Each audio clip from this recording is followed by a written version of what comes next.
Bring me my bow of burning gold. Bring me my arrows of desire. Bring me my spear, O clouds unfold. Bring me my chariot of fire. I will not cease from then to fight, nor shall my sword sleep in my hand, till we have built Jerusalem in England's green and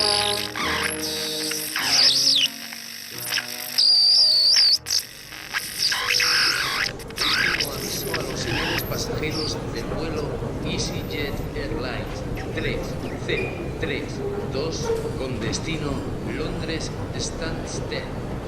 Embarquen urgentemente por la puerta número 1. Last call for passengers on flight EasyJet Airlines 303. Hello. Can I see your passport, please? What do you mean you own no passport? This is passport control. Please produce your passport. What is your nationality? What is your country? What do you mean you own no country and no country owns you? That's enough. Is English your problem? What language do you speak? What do you mean any language? هل تتحدث العربية? He speaks Arabic. Parlez-vous French? He speaks French. How is it that it is possible? How can you speak any language you want?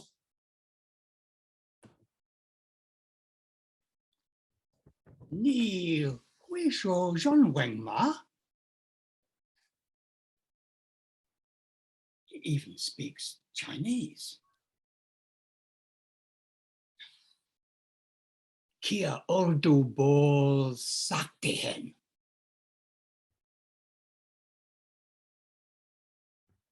He also speaks Urdu. You wait right here. What shall we do? We can't arrest him for having a fake passport because he doesn't have one. And we can send him back to somewhere if we don't know where he's from. But we have to do something with him. I know. Let's get the boss. Good idea. Officer Johnson, go and get Superintendent Shah. She will get to the bottom of this. I think he might be English. Why do you think that? I can see a stiff upper lip. What is a stiff upper lip? You wouldn't understand. It's this thing that English people have. Well, look it up in a dictionary. Right.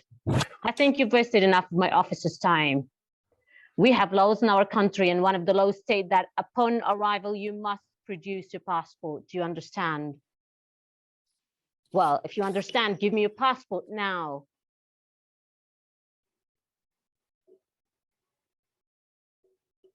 I don't care. I don't care if you think the borders are fake. I don't care if you came from the past to represent the future. You're here now. And right here, right now, I'm in charge.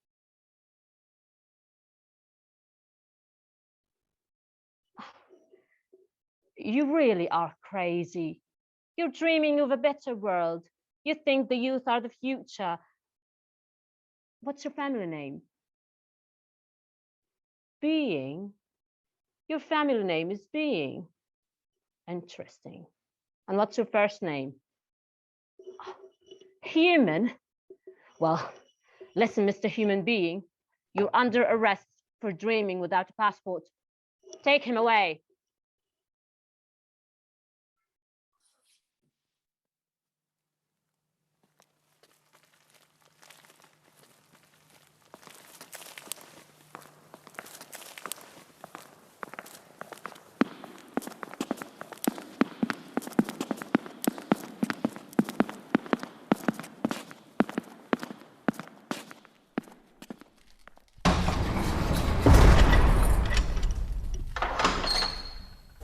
Ikayalam, kilondolose, uhambelami, zungangishilana, Jerusalem, ikayalami, kilondolose, uhambelami, zungangishilana.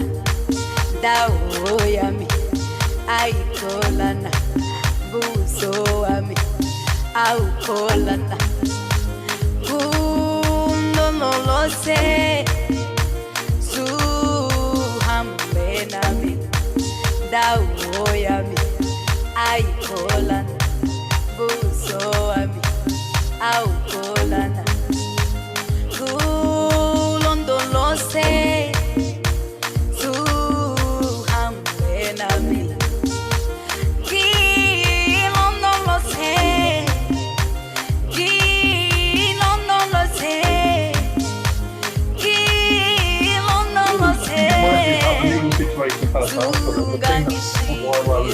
I might just do. I think it's about 5 o'clock. I think it's finished.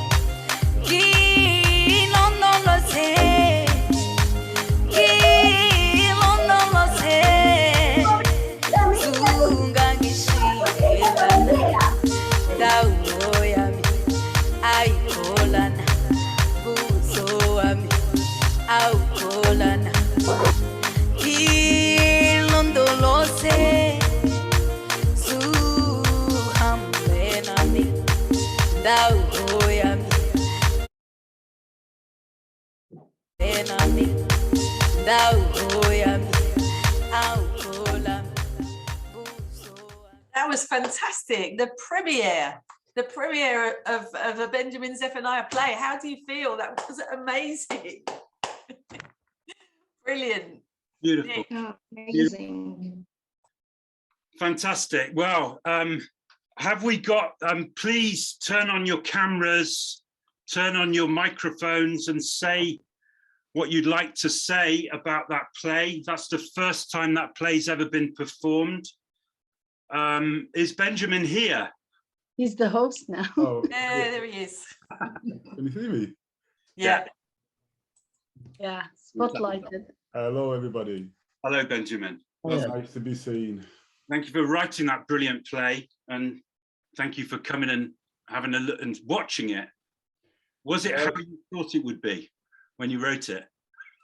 I really, I've written quite a few plays, and that probably is one of the most difficult because it's not a format I'm used to, writing for camera, you know, just, it's not writing a film. I've written, not films, I've written television scripts, but not written something where people are going to be directed on the camera.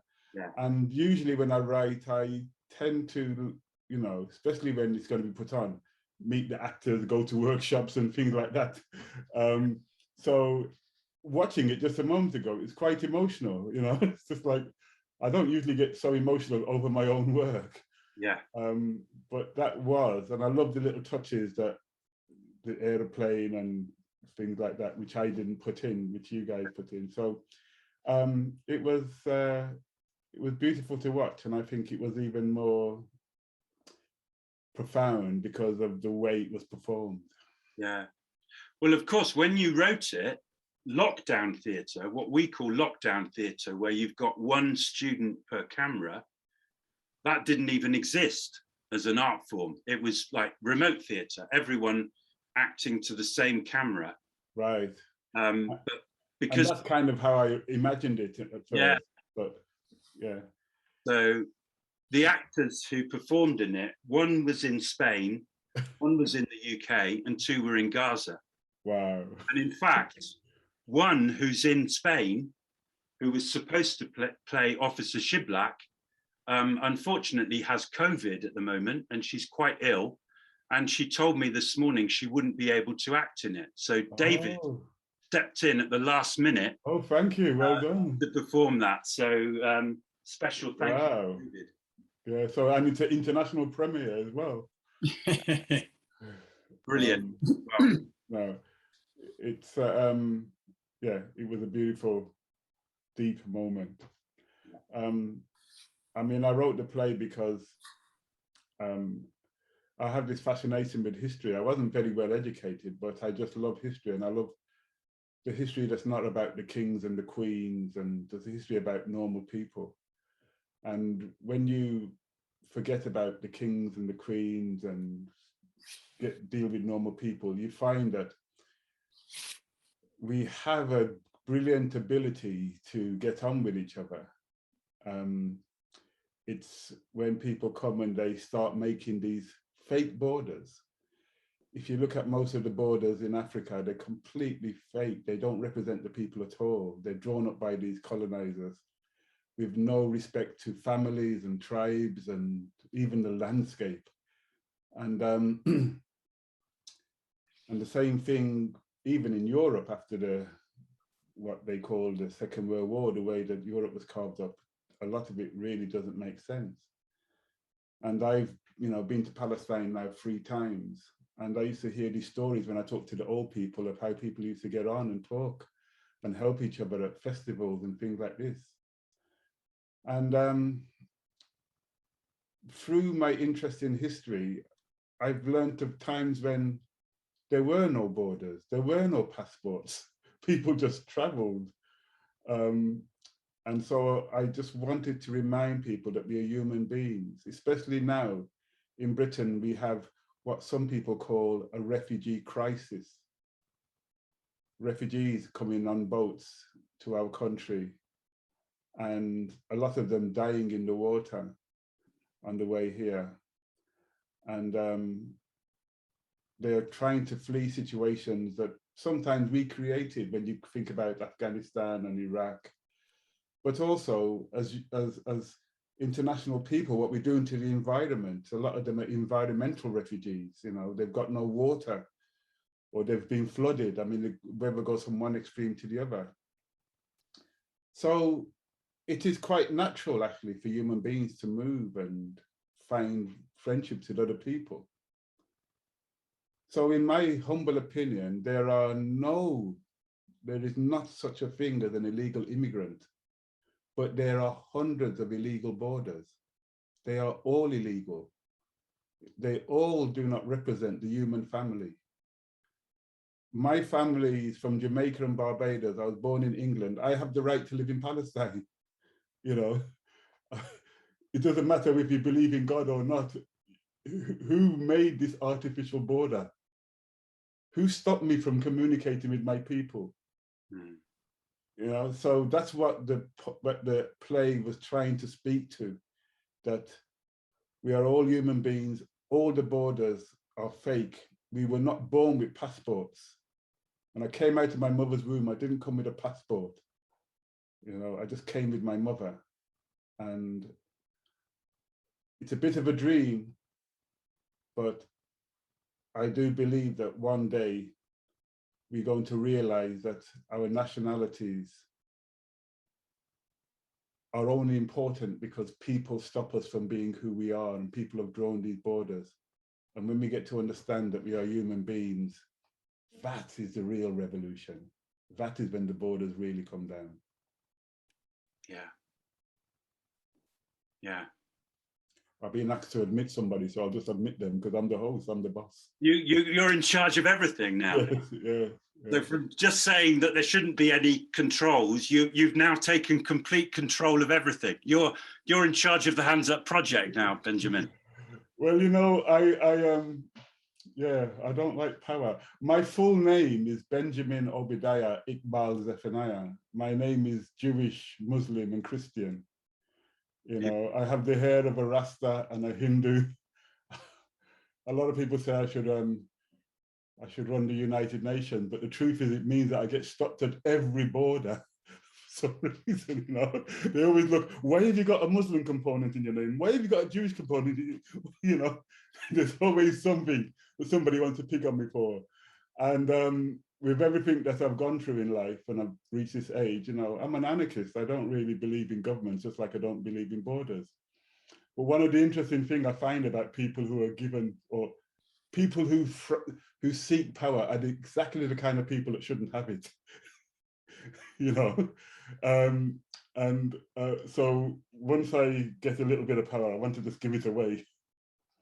And all the people I really love and respect in terms of politics are exactly the type of people that don't want leadership. They want community. They want cooperation. They want people individually all to have a say in the way that their lives are lived. I'm sorry, I feel like I'm giving a political speech. I better shut up. That's beautiful. Thank you very much, Benjamin. Thank you for those words, and thank you for writing that incredible play. And I hope it will be performed by lots and lots of people around the world. It's got a beautiful message, and it's got something.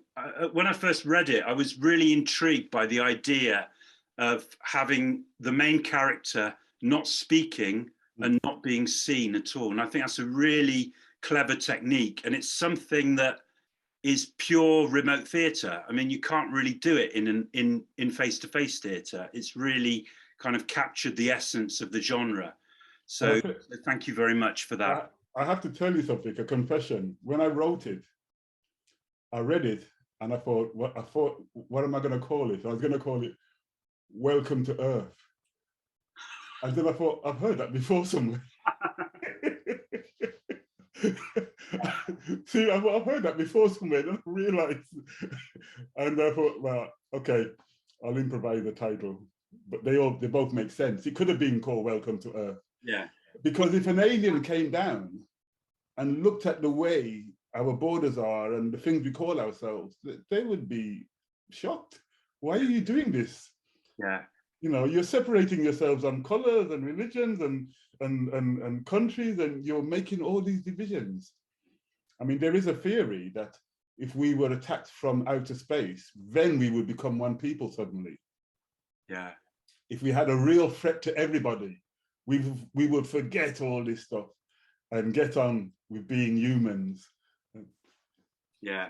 Well, you've just plugged our other book as well, very nicely.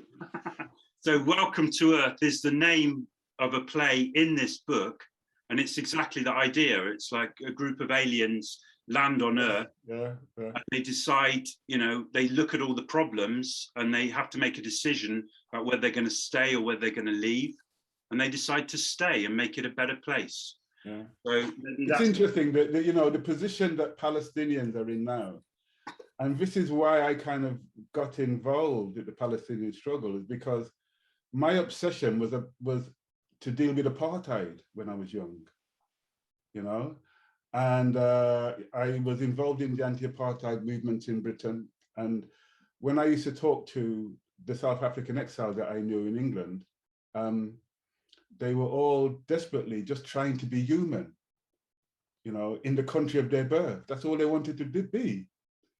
And I remember being at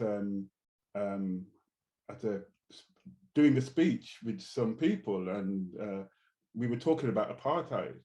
And I said, you know, we all have to free ourselves from apartheid and be free, just like the people of Palestine. And somebody shouted back at me, the Palestinians are Arabs, they're all rich, they will free themselves.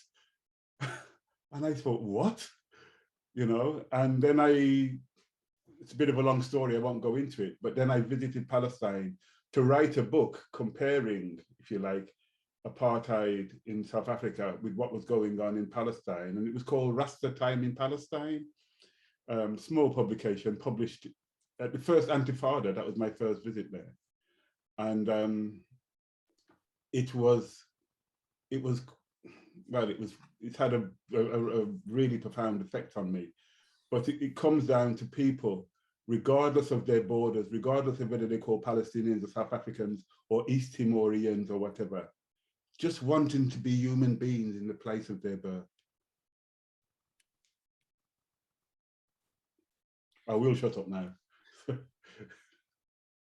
Thank you. Thank you very much. Thank you very much, Benjamin. And thank you to everyone. Thank you to all the actors tonight, to David, Hind, Amal, and Adrian, who acted in Passport for What? And also to all the girls who acted in the amazing play, Brilliant. We Will Wait Until We Open the Gate. And thank you to Ayed for that wonderful speech at the beginning about the human rights situation in Palestine. And thank you to Rida and to Imad for sharing your expertise and knowledge about using drama in a context like Palestine. So thank you very much to everyone, and let's keep doing what we're doing. Yeah, we'll meet again. We'll meet again. I'm the Thank host. you. I'm the host, so I'll just get rid of you all. Yeah, you're in charge. You've got to, you can stop it if you want, or we could just stay here all night.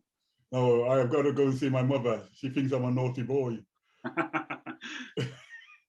Bye-bye. All right, so do you want to end the meeting, Bye-bye. Benjamin? Sorry? You want to end the meeting? Okay, will do. Bye. All right. Bye, everyone. Bye-bye. Bye-bye.